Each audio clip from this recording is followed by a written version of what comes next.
இவ்வளோ கண்ட்ரோல்டான ஒரு இன்னிங்ஸை நான் பார்த்ததே இல்லைங்க. அடா ஆமாங்க, எட்ஜ்பாஸ்டன்ல நடக்கிற 2வது டெஸ்டோடைய டே 2ல இந்தியா 310 for 5 ஓவர் நைட் ஸ்கோரோட ஆரம்பிச்சாங்க. அப்பயே 99 ரன் பார்ட்னர்ஷிப் போட்டிருந்தாங்க ஜடேஜாவும் Shubman கில்லும்.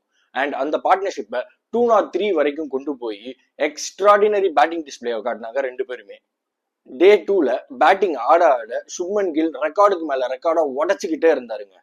Highest score by an Indian test captain and highest score by an Asian test captain in a SENA country and 5th player after Sachin, Sehwag, Rohit Sharma and Chris Gayle to hit both ODI and Testல 100.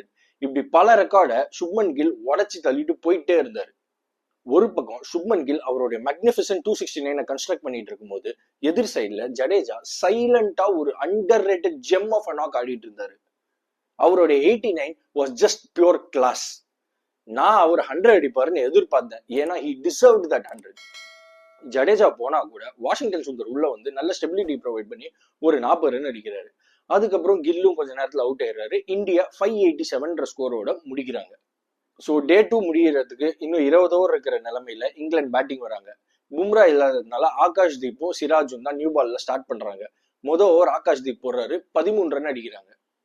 ஓவர்லயே 13 run கொடுத்து அடி வாங்கினா கூட அவருடைய 2வது ஓவர்ல back to back டக்கெட்டியும் ஆலி போப்பியும் wicket எடுக்கிறாரு ஆகாஷ் தீப். கொஞ்ச நேரத்திலேயே சிராஜும் கிராலி விக்கெட் எடுத்துடுறாரு. இங்கிலாந்து 25 for 3 நிலைமையில இருக்காங்க. ஹாரி புரூக்கு டிஃபெண்ட் பண்றதா இல்ல அட்டாக் பண்றதான்னு தெரியாம ஒரு கன்ஃபியூஷன்லயே பேட்டிங் ஆடிட்டு இருந்தாரு. அவருக்கு ஒரு 2-3 க்ளோஸ் கால் கூட போச்சு. அதுக்கப்புறமா இங்கிலாந்து கொஞ்சம் பார்ட்னர்ஷிப் பில்ட் பண்ணி 77 for 3 ஸ்கோரோட டே 2 முடிக்கிறாங்க. ஸோ டே 3லயும் இந்தியாவுடைய டாமினன்ஸ் தொடருமா இல்ல இங்கிலாந்து பேட்டிங் நல்லா ஆடி இந்த டெஸ்ட்டை டிராவை நோக்கி கொண்டு போவாங்களான்னு பொறுத்திருந்து பார்க்கலாம்.